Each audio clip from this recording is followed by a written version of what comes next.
Ako si Lalina. Ako ang mama ni Chloe. Ay, na ako'y tulo ka anak. Ang pangandoy na ko sa akong mga anak na makahuman sila eskwela. Nauna, nag-eskwela ko sa elementary. Unya, wapa ko'y anak. Ningadto ko Manila.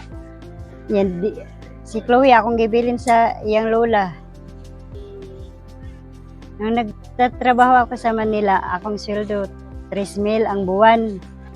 Nagpaparent ako ng cellphone, 5 pesos per hour. Ang lisod yun sa usa ka ginikanan nga, usa ko ka single mom.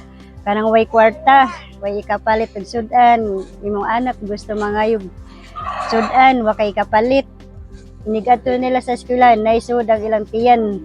Pasalamat ko sa tribe kay tungod kay dagkog kuan ang akong tulo ka mga anak. Naramdaman ako nga naging with honor siya kay happy kay di man siya gusto nga mo absent siya kay di niya kuno siya with honor.